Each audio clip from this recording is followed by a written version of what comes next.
but that's fine. Feel free to leave me a comment in the description. I don't want comments in the description.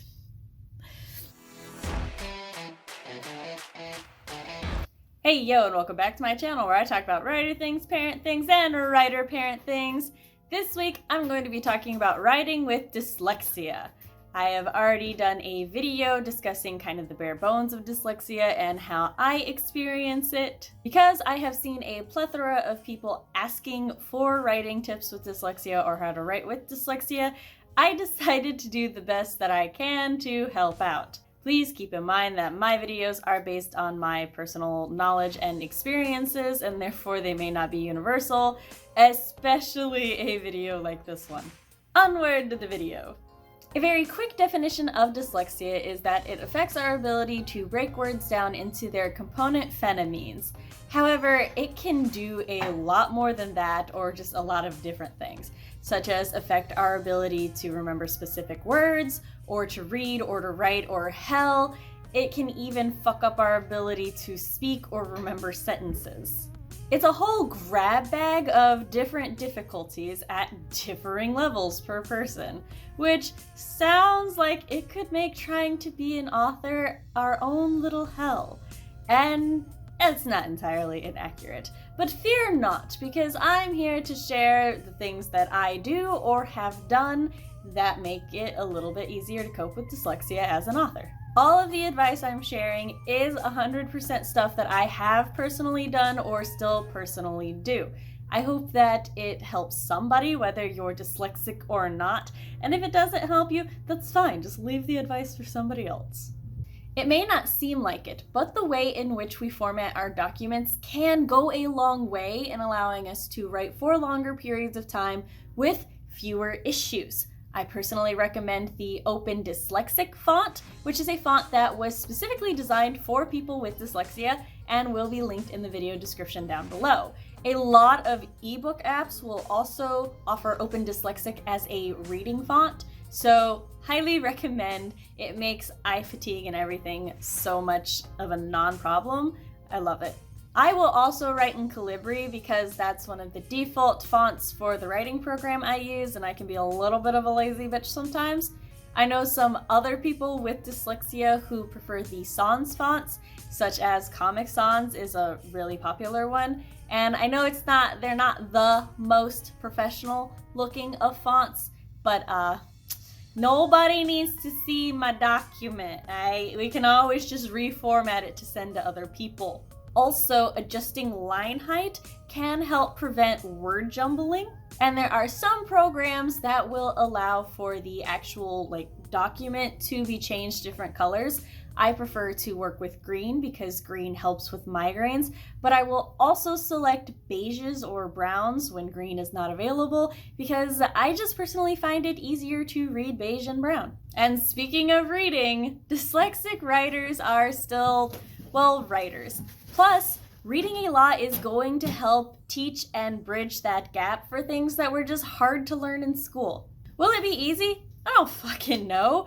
Reading was really, really hard for me in elementary school, and even to this day, I will reread the same paragraph or half a page 3 to 5 times before I fully retain the information that I just read. But I mean, it's worth it to me. Reading and writing are my passion, and what else am I gonna do? Give up? Not an option. Again, though, formatting can make a world of difference. Sometimes, especially if they have a really good narrator, audiobooks will be a lot easier for me to read and retain the story. However, I do know some people with dyslexia who that makes it harder. Still, ebooks can be formatted to have the Open Dyslexic font normally. Text size can be adjusted, line spacing can be adjusted, page colors. There's just a lot of options to make it easier. Experiment! See what makes it easiest to read for your eyes. Because dyslexia is so wildly individualized on how it affects people with dyslexia, this tip is kind of iffy. Some people find that typing is a lot easier. Other people find that handwriting is a lot easier. I stand in the middle. when I'm doing the more abstract portion of like my thought dumping and just getting all of my plot ideas and points down on paper, generally I prefer to handwrite because it forces my thoughts to slow down and allows me to kind of untangle everything that's going on at once. Plus, I can like group my characters on this part of the page, put my dialogue over here, and major plot points maybe in the middle, which this is kind of going to connect to my next tip, but I digress. When I go to detail my outline or to start working on my draft, I definitely type everything up because that's just going to be a lot easier for speed. And when I start detailing the outline or writing the draft, I really want my typing to be able to keep up with what I'm thinking so that I don't lose anything. But because I know how to format my document, for me, this isn't really a problem with fatigue. I can write for really long periods of time. Plus, if I typo or fuck up a sentence, it's a lot easier to fix that in a writing document than it is on paper. Now, going back just a smidge, turns out most people with dyslexia are visual learners, which makes a lot of sense to me and tracks because I'm somewhere in between visual learner and have to do it myself in order to learn. Like, I can learn from watching, but I'm not going to be confident in my ability to actually do it until I have done it once or twice myself.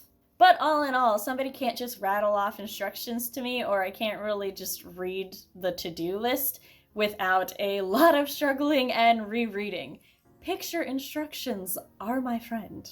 This, of course, goes for story planning as well, as I illustrated earlier with my corner, middle thing.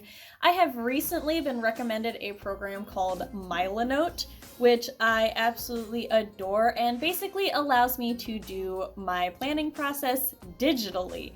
I really love the ability to completely customize the boards and just have everything out the way that it is in my head. For example, in my thought dumps, I might have all of my character profiles in a column, or for a different thought dump, I might just list all of my characters and have different character profiles because I've kind of got more information for the characters down in that thought dump than another one, and the way that I do my outlines might be a little differently, and I'm kind of rambling, so got a little off track.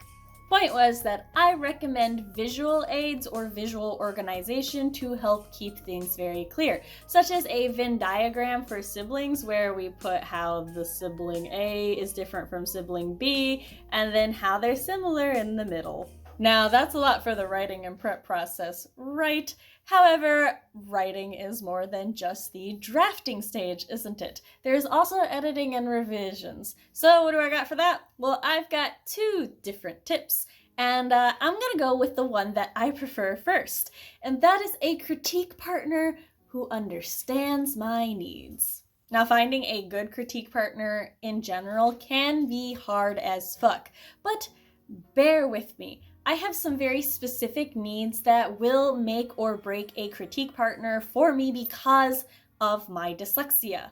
Like, I can write some sentences that make complete and total sense to me, but nobody who's neurotypical is going to get it at all.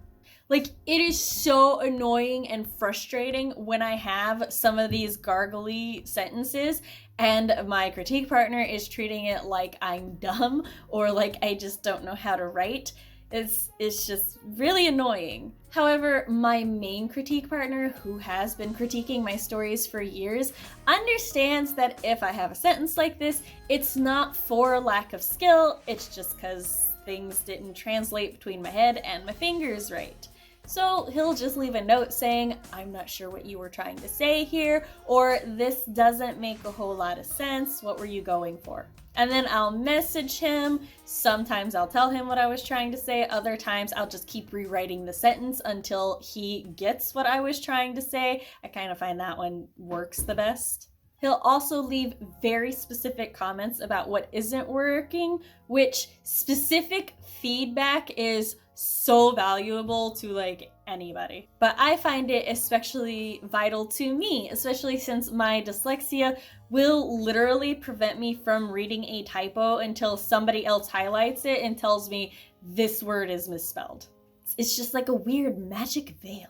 I also have another CP who, fucking bless her soul, will not just tell me this comma doesn't go here, but will also explain why a comma doesn't go there. And understanding the rules of grammar it's just so hard sometimes when you're dyslexic. No matter how many times somebody tells you how commas work, you're still just like, but do it go here or do it go there?